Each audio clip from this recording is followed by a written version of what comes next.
vamos a ir al primer versículo de hoy, porque el amor y la generosidad van de la mano, y vamos a ver Juan 15:13. Dice: nadie tiene amor más grande que este, poner la vida por sus amigos. Esas son palabras de Jesús. O sea, cuando Jesús dice esto y Él entrega su vida, habíamos hace unas 3 semanas la prédica de los amigos de Dios.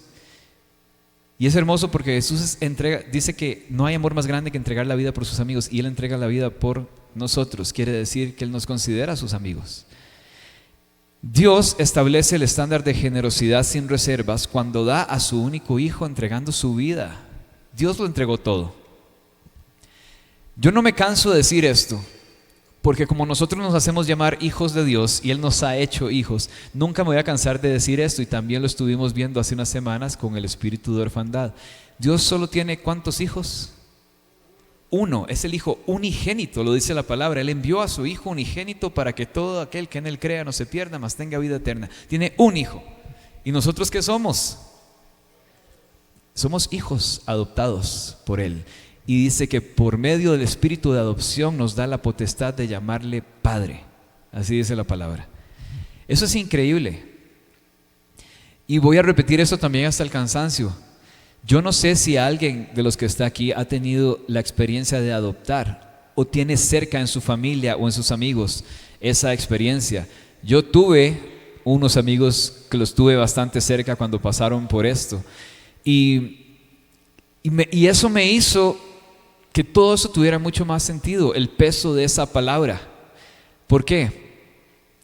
Porque es no teniendo que hacerlo, querer hacerlo. ¿Se dan cuenta? Igual que los buscadores. Un padre adoptivo, una madre adoptiva, no tiene que hacerlo, pero decide hacerlo. Y Dios también, su palabra dice que aunque padre y madre te dejaran con todo, Él te recogerá. ¿Se dan cuenta? Ese es el espíritu de adopción. Y es el espíritu de orfandad el que quiere venir a arrancar eso y decirte: no perteneces a esa familia. Dios no haría eso por ti. No eres lo suficientemente importante como para que el Rey de Reyes te ponga atención y te adopte. Si de por sí ya tiene un hijo y es maravilloso y bien portado, ¿para qué me quiere a mí? Eso le digo yo a mi mamá. El primero le salió maravilloso y después el otro defectuoso, y el tercero no se siente. Así fue la experiencia de mi madre.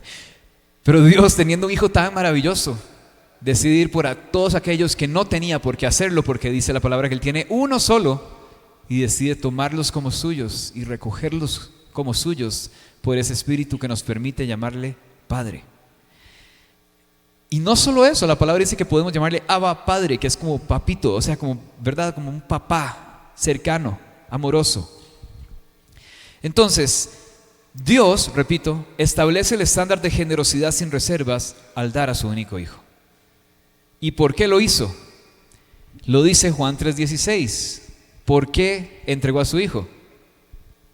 Porque de tal manera amó Dios al mundo que entregó a su único hijo.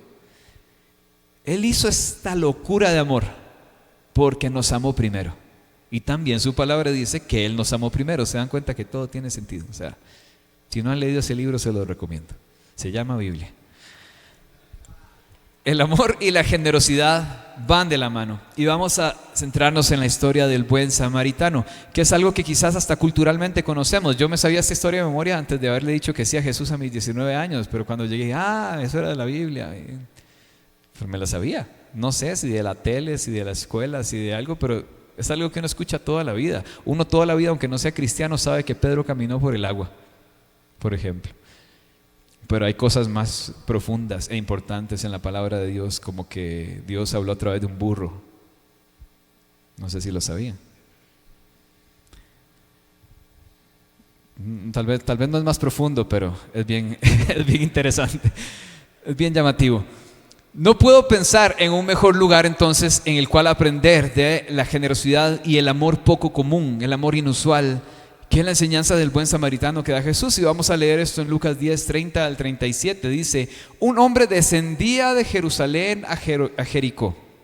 Vamos imaginándolo. Viene de Jerusalén y va para Jericó, y viene descendiendo. y cayó en manos de ladrones, los cuales le despojaron y le hirieron, y se fueron, dejándole medio muerto. No dice que lo dejaron sin zapatos, dice que lo dejaron medio muerto. Y por casualidad descendía por aquel mismo camino un sacerdote, y viéndolo pasó de largo. Asimismo también un levita, cuando llegó a aquel lugar y lo vio, pasó de largo. Un levita, ¿verdad?, estaba encargado y tenía unas labores pues en el templo, y personas que cuidaban de la presencia de Dios y todo, ¿verdad? Sabemos que los levitas tienen ese trasfondo, es decir, pasaron los dos hombres de Dios, pasaron de largo. Pero un samaritano que iba de viaje se acercó a él, y cuando le vio, sintió compasión, y acercándose vendó sus heridas y echándoles aceite y vino. Este samaritano, sabemos que hay una extraña, peculiar enemistad entre dos pueblos. Los samaritanos, pues ese es el que no debió haberse detenido realmente. Y lo puso sobre su propia cabalgadura, y lo llevó a un mesón y cuidó de él. Al día siguiente, sacando 2 denarios, se los dio al mesonero y le dijo: cuídalo, y todo lo que gastes de más, yo te lo pagaré cuando vuelva. ¿Quién de estos 3 piensas que fue el prójimo del que cayó en manos de los ladrones? Y él respondió: el que usó de misericordia con él. Entonces Jesús le dijo: ve y haz tú lo mismo. El camino de Jericó a Jerusalén es un camino que no es sencillo, es un camino que se ve como muerto, vacío, desolado, un terreno árido. Pastor Shane, cuando enseñó este tema, me acuerdo siempre que decía: podría ser Marte. Aparece Marte, lo es así, y dice que él estuvo ahí, y es como ver un planeta vacío. Y es bastante largo el camino también. No es un lugar al que quisieras viajar solo, y mucho menos un lugar en el que quisieras quedarte varado, así como que no puedo seguir, voy a descansar aquí. Incluso por esa carretera hoy en día todavía sigue siendo un lugar desolado, y es un lugar en el que podrías ser atacado, podrían quitarte tus provisiones, tus pertenencias. Como le pasa a esta persona, no solo te quitan todo, sino te golpean al punto de quedar medio muerto, y apenas puedes mantenerte en pie o no, y mucho menos caminar para salir de ahí. En esa situación, si no buscas ayuda, morirás, porque no hay nada alrededor. Así estaba este hombre ahí, y para este hombre no había otra esperanza que la misericordia a través de alguien más, no a través de un camello, no a través de un ave, o sea, a través de alguien más. Y pasaron 2 personas antes y no hicieron nada al respecto. La esperanza de este hombre pudo haberse desaparecido, porque primero vio a alguien venir y dijo: gracias Dios, y pasan de largo 2 veces.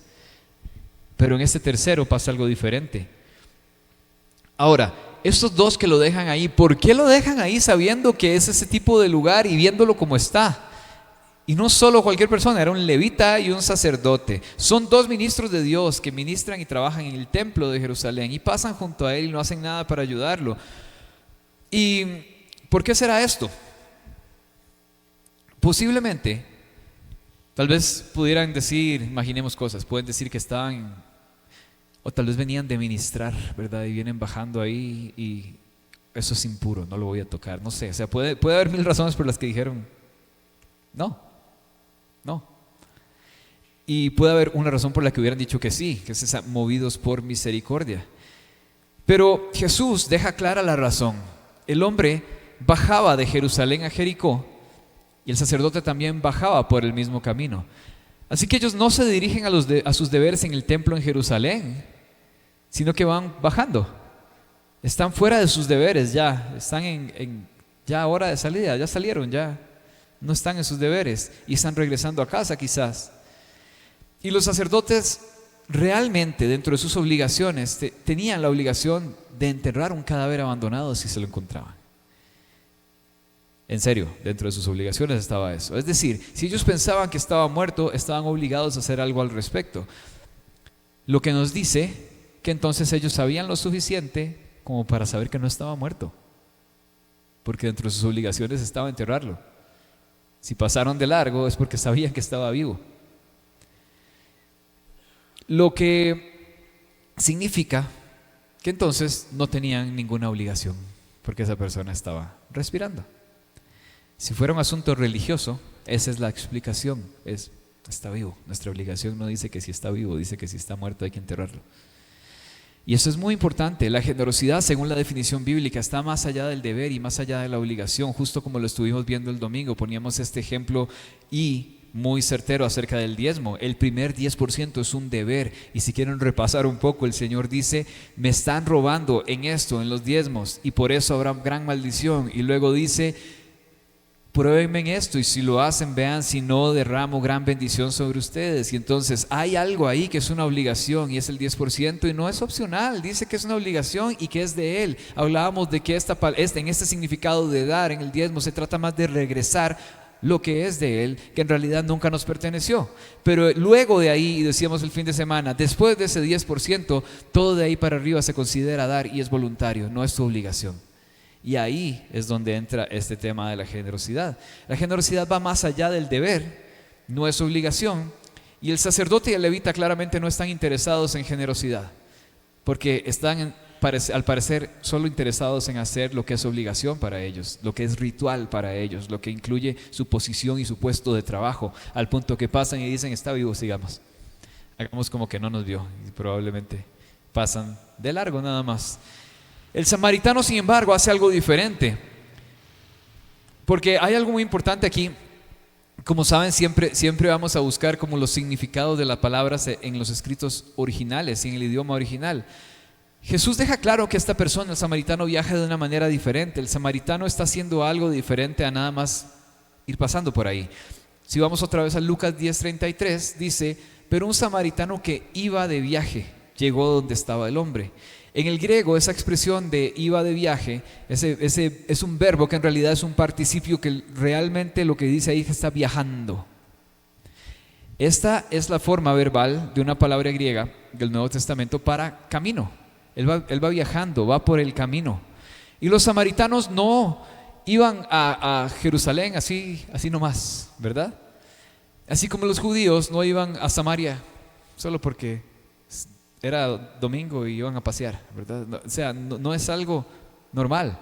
Y Jesús está indicando que este samaritano, por el cual el sacerdote y el levita habrían sentido una repugnancia racial, religiosa, no solo camina por ese camino. Si se hubieran encontrado el levita, el sacerdote y el samaritano, probablemente ni se saludan, porque así eran esas diferencias.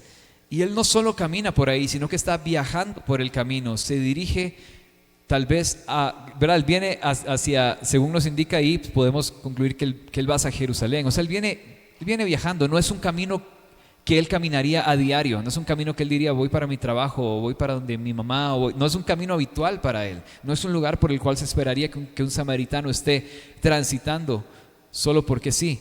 Y más allá del sentido literal, ese camino, la palabra camino, tenía un sentido bastante fuerte, porque denota un curso de conducta, una manera de pensar, de sentir, de decir. Esa palabra tenía mucho más significado que nada más ir caminando por ahí. La palabra original parece camino. Si ustedes se han dado cuenta, en el libro de los Hechos dice que a los primeros cristianos se les conocía como los del camino. Así lo dice. Y los llamaban justamente los del camino. Y cuando Jesús dijo después: yo soy el camino, usó esta misma palabra, que es odos. Yo soy el camino, la verdad y la vida. Usó esta misma palabra. Y esa palabra también es lo que describe lo que estaba haciendo este samaritano, yendo por ese camino. No solo estaba pasando como si fuera algo de todos los días, estaba en un viaje, en una travesía ahí. Y Jesús dijo que el samaritano estaba en camino, pero los demás bajaban de Jerusalén. Todos caminaban, pero no estaban haciendo lo mismo. Todos pasaron por esa misma callecita, pero no todos estaban haciendo lo mismo. Solo él estaba pues emprendiendo ese viaje. Y ese es el primer paso fundamental para amar bien a los demás. El levita y el sacerdote vienen bajando de la montaña y les faltaron ojos para ver, les faltó amor para notar lo que estaba sucediendo, para darse cuenta de ese hombre que estaba ahí al lado del camino. Pero el samaritano que se dirigía en esa dirección sí lo vio y sí tuvo el amor para cuidarlo. Y esto no debe pasarse por alto, pero podríamos hacerlo fácilmente, porque dice que esos dos vienen bajando y este otro viene en camino a. Y mirar hacia arriba, podemos verlo de esta manera. Mirar hacia arriba en la adoración, en adoración a Él, es el comienzo para amar a los demás. ¿Por qué? Porque si empezamos no mirando hacia arriba, mirando lo que te rodea, no estarás motivado a amar a los demás como Él los ama, porque uno se acostumbra a lo que ve en sus ojos. O sea, si uno está acostumbrado nada más a ver, se acostumbra. Te acostumbras a la necesidad que hay en las calles, te acostumbras a la necesidad que hay en el mundo, te acostumbras a la necesidad que hay en tu comodidad, porque es lo que ves todos los días. Pero si tu mirada está puesta en el Señor, cada vez que ves algo que no se parece a Él y que no está bien, algo tiene que suceder en tu corazón. Por eso la mirada puesta en Él cambia todo en cuanto a la generosidad. Si estás mirando alrededor y mirando lo mismo de siempre, nada te va a motivar a ser movido por misericordia. No estarás motivado a amar como Él ama. Insisto, porque te acostumbras a lo que ves. Esto es como el programa acumuladores. ¿Lo han visto? Uno dice, ¿cómo es posible que viva en esa posilga?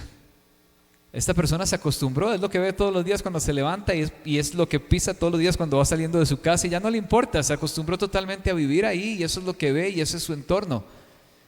Y no es movido a hacer nada al respecto porque está completamente acostumbrado. Así puede funcionar la misericordia también, si te acostumbras a ver la necesidad como algo cotidiano porque es lo que tus ojos ven todos los días. Pero si tu mirada está puesta en el Señor, en el momento que ves la necesidad te tiene que llamar la atención, es diferente, es algo tiene que hacerse aquí. El caos, el desastre, el desorden que hay en esas casas, en estos programas, ya no le afecta a estas personas. Y si vives mirando tu mundo alrededor, te vas a acostumbrar. Si vives con la mirada en Jesús, cuando ves estas cosas, no estarás acostumbrado a verlo a Él en el mejor de los sentidos, no en una costumbre rutinaria, sino que Él es lo que tus ojos necesitan y están acostumbrados a ver. Si vivimos mirando hacia atrás o hacia alrededor, pero no hacia arriba, seremos como aquellos cuyo amor se enfría. Porque dice la Escritura que en los últimos días el amor se enfriará. ¿Y saben por qué? Porque en parte esto se debe a la cantidad de calamidades, sufrimiento y dificultades que este mundo va a pasar y que está pasando. Y podemos perfectamente acostumbrarnos a esto. Así es este mundo, es lo que nos toca vivir. Ya ves las noticias y no te sorprende lo que está sucediendo en el mundo. Ya es uno más. Y sale homicidio en tal lugar. Es normal, es lo que vemos todos los días. Y dice la Escritura, en los últimos días el mundo se enfriará. El amor de la mayoría se enfriará. Justamente porque nos vamos a acostumbrar a lo que ven nuestros ojos. Sufrimiento, dificultades, calamidades. Y nos podemos volver insensibles. Por eso el amor debe comenzar mirando hacia arriba, mirándolo a Él. Debe comenzar en adoración a Él. Cuando nuestros ojos están puestos en quién es Él, en cuál es su voluntad, en cuáles son sus caminos, qué lo mueve a Él, lo que Él tiene en mente, en su diseño, en lo que toca su corazón, entonces cuando nuestros ojos vean la necesidad, vamos a reconocer que hay una brecha entre lo que es bueno y lo que no es bueno. Si estás acostumbrado, insisto en el buen sentido, a tener tu mirada fija en el Señor, cuando ves algo que no es bueno, como estás acostumbrado a ver lo que es perfectamente bueno, tu corazón va a ser movido de una u otra forma. Solo mirándolo a Él, vamos a recordar continuamente cómo deberían ser las cosas. Y no vas a decir, así son las cosas ya en este mundo, estoy acostumbrado. No, cuando tienes la mirada fija en Él, te das cuenta que así no tiene que ser. Pero así como es Él, así tiene que ser. Y no sé si han escuchado esta frase, en inglés se usa mucho, que somos criaturas de hábitos, creatures of habit, se dice así, como decir que estamos acostumbrados y vivimos por hábitos y nos movemos por hábitos. Nosotros somos en ese sentido criaturas de adoración, vivimos en un estado continuo de adoración y siempre estamos adorando algo, y quizás has escuchado esto antes. Porque vamos a adorar aquello a lo que le dedicamos más tiempo, más esfuerzo, aquello en lo que está puesta nuestra mirada, aquello que es nuestro mundo, aquello que es nuestro universo, aquello que es todo para nosotros, lo terminamos adorando, porque le dedicamos todo de nosotros, está invertido en eso. Si no miramos hacia arriba en adoración, mirándolo a Él, vamos a adorar lo que miren nuestros ojos. La adoración es mérito, aquello a lo que le atribuimos valor, peso, mérito, ¿verdad? Y adoramos aquello que consideramos digno de nuestra atención, de nuestro mérito, del valor que le damos, aquello que consideramos importante. Y a menudo vamos a considerar Si no tenemos la mirada ahí, vamos a considerar que nuestras circunstancias tienen un mayor peso, un mayor valor y terminamos adorando nuestra circunstancia. Porque le ponemos todo el esfuerzo, toda la dedicación, toda la atención, todo nuestro tiempo, todo nuestro desgaste está ahí. Si te vas a desgastar por algo, que sea por el Señor y por pensar en Él y por tener la mirada puesta en Él. Pero terminamos adorando lo que nuestros ojos están viendo y que consideramos importante. Cuando hablamos de, por ejemplo, circunstancias incluso positivas en nuestra vida, qué grande, qué genial, qué poderoso esa circunstancia. Estamos dando una adoración a nuestra circunstancia en lugar de a Dios. Y eso nunca nos va a llevar al amor como el que estamos tratando de entender el día de hoy, un amor inusual. ¿Y qué pasa si primero miramos hacia arriba en adoración y nuestra mirada está puesta en Él? Entonces cuando miremos nuestras circunstancias, vamos a reconocer que Él es más grande, que Él es mejor y que Él quiere usarnos. Por más hermosa y maravillosa que te haga circunstancia y por más que llegue esa llamada que estabas esperando por demasiado tiempo, si tu mirada está siempre fija en Él, siempre va a ser: wow, sucedió esto en mi vida, pero Él sigue siendo más grande. En ningún momento esas cosas llegan a tomar el lugar que es del Señor. Y vamos a reconocer que Él es más grande, que Él es mejor y también que Él quiere usar nuestra vida, nuestras circunstancias, lo que pone y confía en nuestras manos para elevar todo esto por medio de Él, para hacerlo a Él más grande, para glorificarlo a Él. Entonces tenemos la tendencia a atribuir peso y valor a lo que vemos, en lugar de al Creador de todo lo que vemos. ¿Alguien sabe quién es Hans Willdorf? Nadie. Yo tampoco. No, mentira, yo sí sé porque les voy a explicar, pero antes de esto no sabía. Es nada más un dato random, como dicen los millennials. ¿Alguien conoce los relojes Rolex? ¿Has oído hablar mal de un Rolex? ¿Has oído hablar bien de un Rolex? Ok, ahora piensa en eso. Un reloj Rolex, si le quitas el diseñador y le quitas las pilas, tienes un pedazo de metal inútil. No sirve para nada, no hace nada y no te da la hora.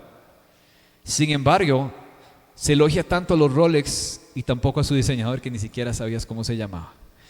Aquí está el punto. Muy a menudo nuestra adoración recae en el diseño en lugar del diseñador. Y atribuimos peso a lo que se ve sobre lo que no se ve, dando gloria a lo creado sobre el Creador. Entonces, veamos qué dice Santiago 1:17. Dice: toda buena dádiva y toda perfecta bendición descienden de lo alto, donde está el Padre que creó las lumbreras celestes y quien no cambia ni se mueve como las sombras. Ahí nos está diciendo que otra de las versiones dice: todo lo bueno y lo perfecto viene de lo alto. Toda buena dádiva, toda perfecta bendición vienen de lo alto, donde está el Padre, el que creó, dice ahí, las lumbreras celestes, pero dice también el que no cambia ni se mueve como las sombras. Nosotros, si entendemos eso, somos solo el repartidor. Somos el que recoge el pedido y lo lleva a donde Él nos diga. Somos administradores, no somos los dueños, no somos los creadores, no somos los diseñadores. Él es y nosotros administramos para darle gloria a Él y para engrandecer su nombre, para que todos sepan quién es el autor. Por eso en esta iglesia somos tan insistentes en que la gloria es para Él, en que se trata de Él, que no se trata de nosotros, en que no hacemos iglesia para ustedes, para ninguno de nosotros, que no se trata de venir a la iglesia para pasarla bien, se trata de Él, es exaltar todo el tiempo al Creador, al Diseñador, a nuestro Padre, a nuestro Dueño, a aquel que es nuestro todo. Y si no hacemos eso y no lo reiteramos todo el tiempo, nuestros ojos están siempre tentados a estar viendo lo que está a nuestro rango, lo que está a nuestro alcance. Siempre vamos a terminar adorando lo que ven nuestros ojos, vamos a terminar adorando incluso la experiencia de iglesia. Pero por eso tenemos que reiterar todo el tiempo de quién se trata y en quién tienen que estar puestos nuestros ojos. Y por eso esta iglesia, dentro de su nombre y todo, tiene esta importancia del primer amor, una revolución del primer amor. Es regresar al primer amor todo el tiempo, que Él sea el que está en el primer lugar, que se trate de Él, porque cualquier otra cosa quiere venir a robar ese lugar. Así es este mundo en el que vivimos y esta vida en la que vivimos. Todo está compitiendo por el primer lugar y el primer lugar es solo de Él. Entonces, muchas veces queremos elogiar lo que vemos y no aquello que no vemos. Entonces, si no empezamos mirando hacia arriba, no viviremos vidas extraordinariamente amorosas y agradecidas, generosas. sino que buscaremos obtener elogios por el trabajo que hacemos. Pero si hacemos grandes actos de amor y luego recibimos elogios por ello, pierde todo el sentido.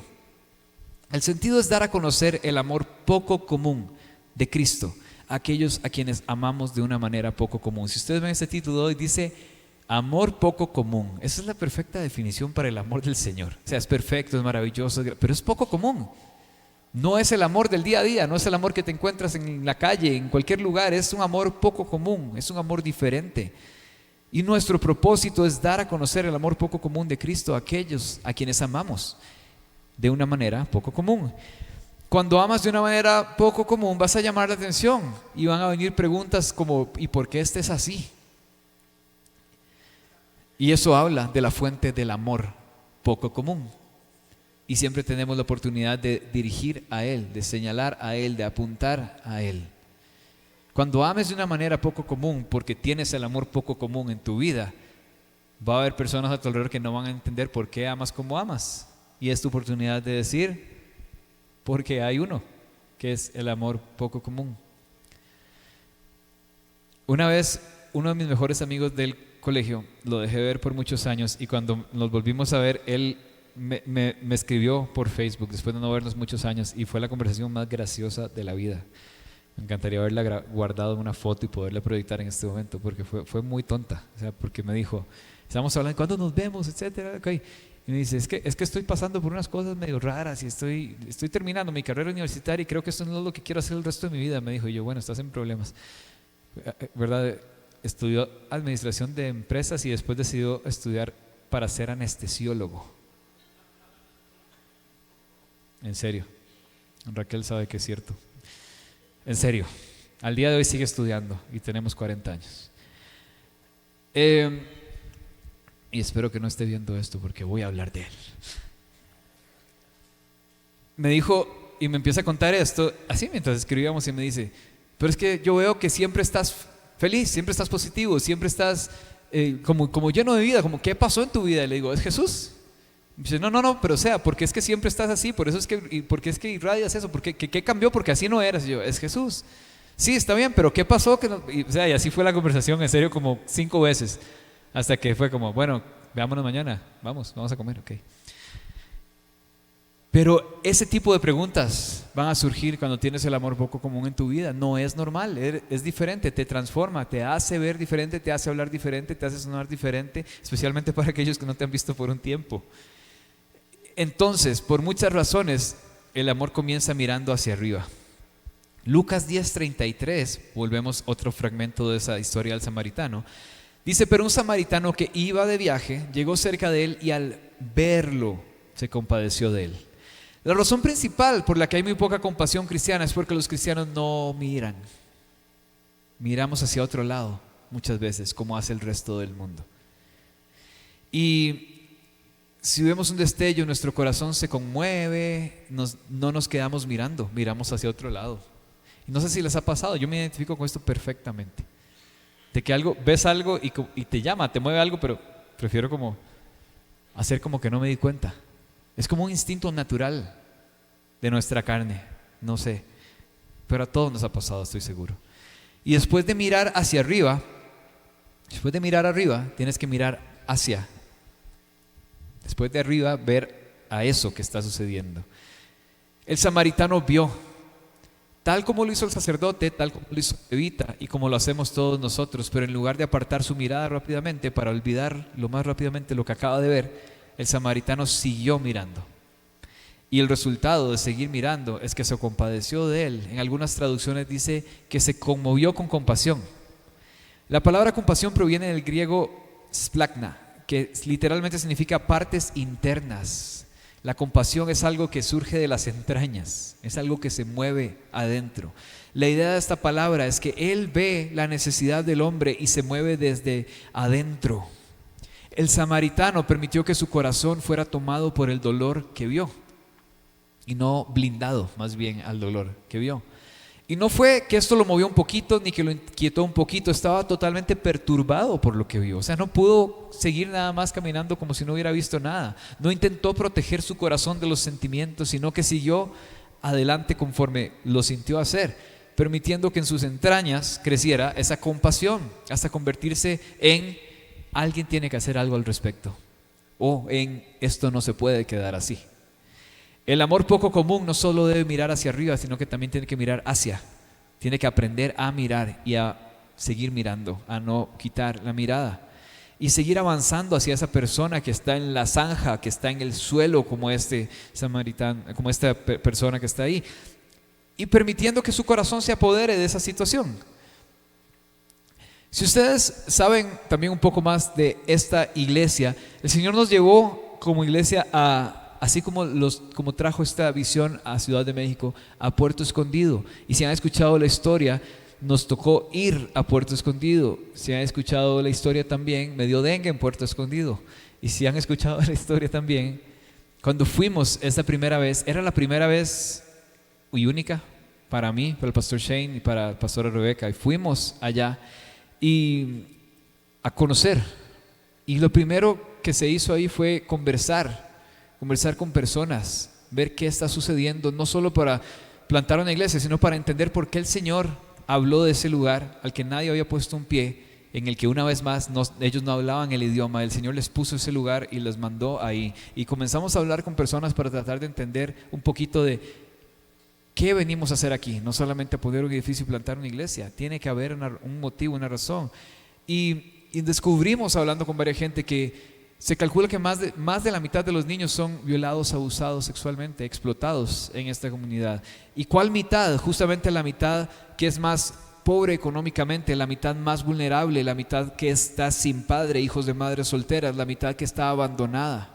Y a medida que muchos, como Iglesia Global, se han unido para ayudar a recaudar fondos, hay algo que ha quedado claro, que es que a la mayoría de la humanidad no le importa en lo más mínimo este tipo de cosas. Y yo estuve en el primer viaje a Puerto, que fue en el 2024, y es difícil poner en palabras lo que vimos y escuchamos. Me acuerdo de estar con Rebeca. Shane se enfermó, entonces estábamos solo Rebeca y yo grabando algunos testimonios de diferentes personas que fuimos conociendo, madres de esos niños. Y Rebeca y yo no parábamos de llorar detrás de la cámara, nada más de escuchar las historias y las dejábamos hablar.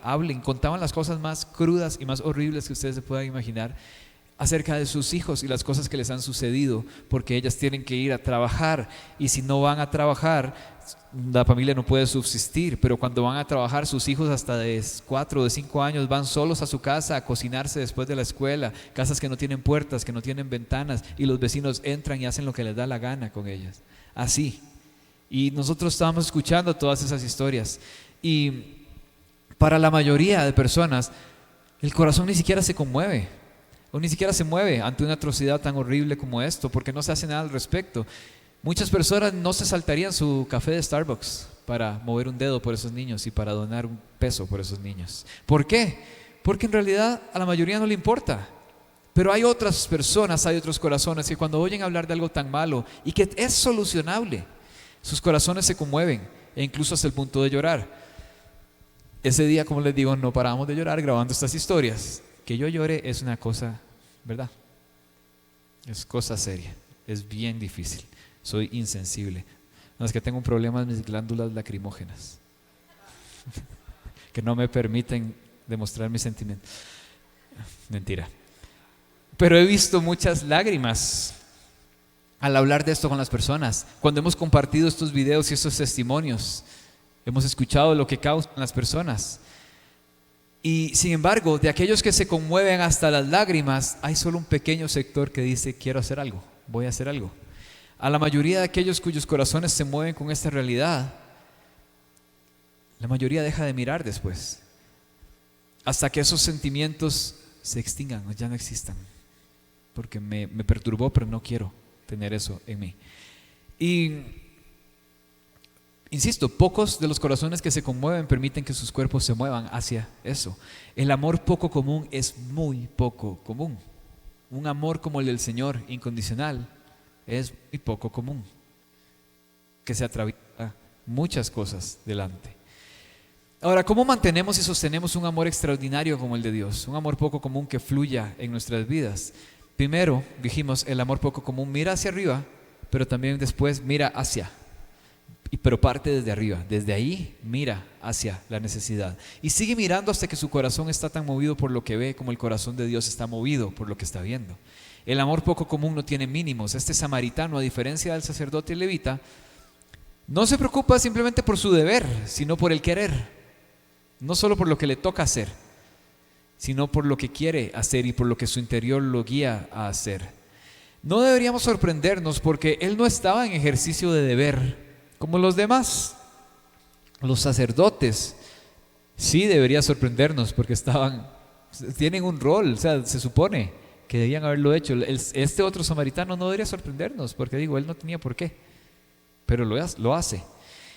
Para el sacerdote, el levita, era un deber de cierta manera. Iban bajando, ya habían cumplido con lo que iban a hacer, es decir, estaban libres, podían haberse detenido, pero el samaritano era diferente, no era un deber para él. Y déjame decirte que el deber no ama de esa forma, el deber no ama de una forma poco común, solo el querer genuino y verdadero ama de una forma poco común. El deber, la línea de obediencia, lo que nos toca hacer, no ama de esa manera, solo aquel que decide pasar de la raya y salir de ahí. Así que cuando vio a aquel que fue creado en la imagen y semejanza de Dios ahí, lastimado, no miró hacia otro lado y no se justificó como hicieron quizás esos otros dos al seguir directo. ¿Cómo habrían justificado el sacerdote y el levita, como decíamos antes, de esa falta de respuesta? Le pudieron haber dicho, ¿no sabías que no tenías que andar solo por este camino? Eso te pasa. ¿Quién sabe qué justificación le dijeron? Pero siempre hay una. Pero este otro no se justifica, tiene compasión que lo mueve a actuar. ¿Y quién es así? Justamente nuestro Dios y su amor poco común. ¿Dios se desvía acaso de su camino lo más posible para estar lo más lejos posible de la necesidad o de nosotros que molestamos tanto y que le hacemos la vida tan difícil? Él no se aparta, Él se acerca y se volvió hacia nosotros al punto de enviar a su único hijo. En un sentido espiritual, éramos ese hombre en esa zanja, despojado, vencido, desnudo y medio muerto. Pero Jesús sintió compasión y vino a nosotros, vendó nuestras heridas, dice que derramó aceite y vino y nos llevó en sus brazos, nos puso en un lugar de provisión a sus propias expensas, diciendo, cuando vuelva te pago todo lo que gastes, aquel en quien dejó a cuidado. Nosotros somos como ese hombre y Jesús fue el buen samaritano para nosotros. Así que cuando los cristianos vemos a alguien en ese foso de la desesperación, no debemos apartar la mirada, sino que lo miramos. El sacerdote y el levita no hicieron eso. Dijeron, he cumplido con mi deber y aquí nadie me vio, así que sigo. Hay uno que sí ve todas nuestras obras, ese es el punto. Y este versículo que es bien poderoso y curiosamente lo estaba hablando con mi amigo Etza que está ahí y con Raque y con Jess el otro día, la semana pasada, que está en Proverbios 19:17, dice, el que da al pobre a Dios le presta y el bien que ha hecho se lo volverá a pagar. ¿Quién? Dios se lo volverá a pagar, porque Dios ve y Dios recompensa la buena acción.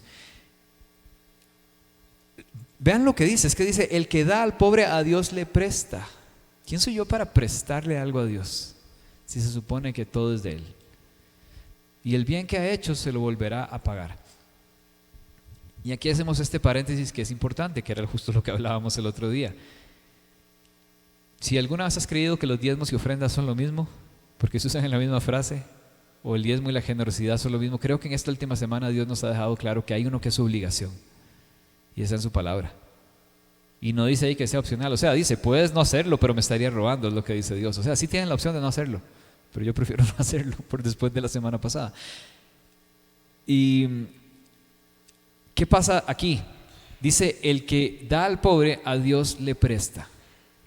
Entonces yo no puedo decir, como decíamos el domingo pasado, ay, mi diezmo yo lo doy a los necesitados. Porque el diezmo es de Él y se le regresa a Él. Si yo le estoy prestando a Dios, no le puedo prestar de lo que es suyo. ¿Tiene sentido? Le tengo que prestar de lo que queda después, que es mío. Los diezmos y ofrendas no son lo mismo, y ahí está claro. Yo no le puedo prestar a Dios de lo que le pertenece a Él. Yo no puedo hacer trampa y decir, Dios, el diezmo, ay, perdón, se lo di a una familia que lo necesitaba. Porque el que da al pobre a Dios le presta y tú no puedes prestar lo que es suyo. Si alguien te deja a cargo, a cuidado de algo, o sea, digamos que alguno de ustedes me deja a mí cuidar a su hijo, yo no puedo prestarle a su hijo a alguien nada más para que vayan a jugar fútbol. Le digo, no, a mí me dejaron cuidándolo, o sea, no es mío. no lo puedo prestar. Con cualquier cosa. Cualquier cosa que alguien ponga a tu cuidado, tú no la puedes prestar, porque no es tuya. Y el que da al pobre a Dios le presta. Es decir, no sé si les quedó claro, pero a mí sí. Dios ve y Dios recompensa la buena acción según este versículo. Y la palabra presta que se usa ahí es una palabra para unido, porque cuando le prestas a alguien te apegas a esa persona. Es como tener un lazo, es como una deuda. Y es lo peor que puede haber. Una mala palabra eso. Cuando pides prestado pasa lo mismo, te unes de cierta manera. Cuando eres amable y generoso con los necesitados, entonces prestas al Señor, es decir, te apegas a Dios. Cuando haces esto por aquellos, te unes a Dios y Dios te retribuirá. Ahí lo dice. Cuando eres misericordioso, creías que regalabas, pero en realidad le estás prestando al Señor, dice la palabra, y Él retribuirá porque Él ama esa generosidad. Pero ¿qué pasa si estoy dándole a los demás de aquello que es de Dios? Le estoy robando, y Dios no ama ese tipo de generosidad porque no es generosidad. Eso es trampa. Y esto es increíblemente revelador. Y como dije el domingo 10 veces, no lo dije yo, lo dice la palabra. La generosidad incansable y el amor poco común mira hacia arriba, luego observa y luego levanta.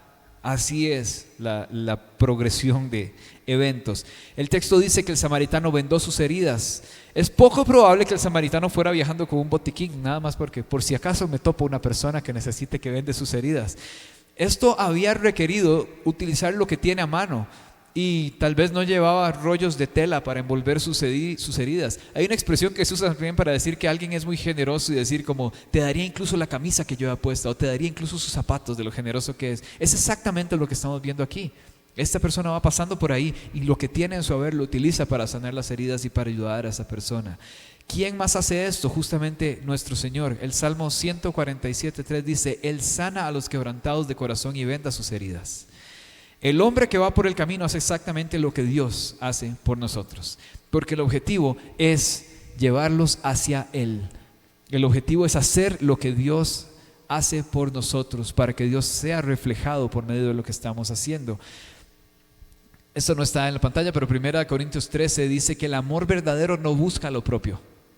El amor verdadero no busca lo propio. Hay un tipo de amor que se hace por interés propio. Lo hago para ganar aprobación, para ganarme la lealtad de alguien, lo hago para ganar el amor de esa persona por mí. Pero el amor poco común, que viene de aquel que ama de forma poco común, quiere elevar a alguien para que se encuentre con ese amor que es poco común. Y cuando amamos a alguien y alguien ve a través de nosotros la fuente de ese amor, es cuando lo hemos logrado llevar a ese amor. Si nada más ve la obra que hicimos, pues un aplauso para nosotros nada más, pero tenemos que llevarlo al amor que nos conmueve a hacer esas cosas. Dios venda nuestras heridas y Él envió a este samaritano, lo pone en el camino para hacer eso por esa persona. ¿Y qué más hace? Ya para terminar, el samaritano dice, derrama aceite y vino. Un comentario bíblico justamente acerca de este versículo que estaba leyendo dice que el aceite y el vino eran elementos importantes en el culto en el templo, y el samaritano vierte aceite sobre la herida, derrama una ofrenda que es aceptable ante Dios y que es algo sumamente valioso, en el sentido de que cuesta mucho. Está derramando algo que le cuesta para poder ayudar a esa persona a levantarse. Miqueas 6:8, ese es uno de los versículos más fuertes de la Biblia para mí. Yo tengo un top 2 ahí de versículos que uno quisiera haberse saltado y nunca haber leído antes, y este es uno, pero vamos a hacerlo como una versión un poco más cortita, el inicio y lo que sigue después. Dice, se deleita el Señor en millares de carneros, en 10,000 ríos de petróleo. Él te ha declarado, oh hombre, lo que es bueno. ¿Y qué exige el Señor de ti? Pero hacer justicia, amar misericordia y andar humildemente con tu Dios. Entonces básicamente lo que está diciendo ese versículo es, se deleita el Señor en todas esas ofrendas y en todos esos holocaustos y en todas esas cosas. Dice, no, Él te ha declarado lo que es bueno y lo que exige de ti, hacer justicia y amar la misericordia. ¿Cuál es el punto de esto? Como cristianos naturalmente nos preocupamos por lo mínimo. ¿Qué es lo mínimo que tengo que hacer? ¿Qué es lo que se requiere de mí? Dime la tarea que tengo que hacer. Incluso al venir al servicio tengo la noción de que hay alguien que está haciendo algo por mí, alguien que me está sirviendo. Y como he dicho yo muchas veces aquí, hay algo que no puedo hacer por ustedes y es adorar por ustedes, así que mejor empiecen a hacerlo. Por más lindo que cante el equipo de adoración, no podemos adorar por la iglesia, no se puede. Y no te conformes con que alguien te lea la Biblia aquí, cuando hay tanto en su palabra para nosotros, para enseñarnos. Seamos un cuerpo que no se preocupa por lo mínimo, porque sabe que hay muchísimo más que descubrir y que encontrar y que ir a lo profundo en el Señor. Sin embargo, el samaritano se preocupa de hacer lo que agrada a Dios, lo que honra a Dios, lo que es poco común, y una generosidad, justamente como lo dice aquí, sin reservas. No solo se detiene y se preocupa por él, no solo le venda las heridas, no solo lo levanta, no solo lo pone sobre su cabalgadura y no solo lo lleva a este otro lugar, no solo eso, sino que le paga a este hombre para que cuide de él, y cuando vuelve le dice: te voy a pagar todo lo demás que hayas utilizado para poder cuidarlo bien. Eso es una generosidad sin reservas. Él no pasa por ahí y le dice: toma para que te vayas en el próximo metro. O sea, no es así. Termina lo que empieza. ¿Qué hizo la mujer que amaba a Jesús más que los demás? Rompió el vaso de alabastro y derramó ese perfume sobre los pies de Jesús. Su amor poco común la llevó a una generosidad desmesurada. Y después llegan aquellos que dicen: ese perfume lo hubiéramos vendido y ayudamos a los pobres. Y Jesús dice: los pobres siempre estarán entre ustedes. Salmo 34:10 dice: a los que buscan al Señor no les falta ningún bien, y son aquellos a quienes nada les falta los que pueden darlo todo. Cuando tenemos a Dios lo tenemos todo, y por tanto, al no faltarnos nada, podemos estar capacitados para dar de esa manera. El samaritano no se detuvo allí, como les digo, hizo todas estas otras cosas. Y veamos los fragmentos. Lucas 10:34 dice: lo puso en su propia cabalgadura. Y luego Lucas 10:34 también dice en ese mismo versículo: y lo llevó a una posada. Y Lucas 10:35 sacó 2 denarios y los dio al mesonero y le dijo: cuídalo, y lo que gastes de más te lo pagaré cuando regrese. 2 denarios representaban alrededor de 3 semanas de comida para una persona en ese tiempo. O sea, dejó todo arreglado para que fuera atendido y se compromete a regresar, porque dice: cuando regrese te pagaré lo demás. Pudo haberle dicho nada más: toma esto, cuídalo y que le vaya bien. Él se compromete a regresar. Eso es generosidad. Y la generosidad, por definición, va más allá de lo que nos toca hacer, de lo que es obligatorio, de lo que tengo que hacer. Que seamos una comunidad, como decíamos el primer día, que seamos una comunidad y un cuerpo de buscadores de su presencia. Pero agreguémosle todo lo de todas las semanas: que seamos un cuerpo de una fe inquebrantable, de una esperanza inquebrantable, pero que hoy también seamos un pueblo que ama de esta manera, que tiene un amor poco común y una generosidad desmesurada, una generosidad sin reservas. Y eso significa hacer por uno lo que no puedo hacer por todos. Muchas veces podremos decir un problema muy grande y decir: es que no puedo hacerlo. Hazlo por uno, por lo menos. Hazlo por aquello por lo que sí puedas hacer algo. A veces una necesidad muy grande y nos intimida y terminamos no haciendo nada. Pero si miramos a la masa, a lo grande, te vas a congelar y vas a terminar no haciendo nada. ¿Qué pasaría si hicieras por uno lo que no puedes hacer por todos? La generosidad no surge de aquello que nos sobra. La generosidad no surge de la abundancia. La generosidad surge de la confianza en Él. Surge de Él. Así hablábamos el domingo pasado. Probablemente nadie sienta que tiene lo suficiente para poder ser generoso de esta manera. Pero Dios no nos llama a la generosidad desde nuestra abundancia, sino de nuestra confianza en Él. Así que miramos hacia arriba, miramos a Él y elevamos a otros hacia Él. Hay un versículo que ha sido muy importante en mi vida. En mi otra vida, tengo una doble vida. En mi otra vida, por todos estos últimos muchos años de mi vida, he tenido una banda, un proyecto musical que se llama Ciudad en lo Alto. Y la razón de ese nombre es porque la palabra habla acerca de esa ciudad que está en lo alto del monte, donde todos la ven. Dicen: hagan brillar su luz, como una ciudad en lo alto del monte. Pero después agrega, si continúas ahí leyendo, dice: para que puedan todos ver tus buenas obras y alaben al Padre que está en los cielos. Es increíble. O sea, ese es el punto de hacer brillar tu luz. No es para que todos digan: ay, qué cool que eres y qué lindo que eres. No, hagan brillar su luz delante de los demás para que puedan ver sus buenas obras y alaben al Padre que está en los cielos. Entonces, todo aquello que nazca de generosidad y que nosotros hagamos tiene que apuntar a Él. Sí o sí, ese es el punto. Él es el diseñador, acuérdense del Rolex. Él es. Que no brillen más las obras que aquel que las hace posibles. Que no brillen más esa generosidad que aquel que la motiva y que la impulsa. Entonces vamos a terminar orando hoy. Cualquier músico que quiera ser generoso y hacer una buena obra, ahí viene Isaac, una obra en abundancia. Vamos a orar por esto. Y hay un par de cosas especiales por las que siento que terminemos orando hoy.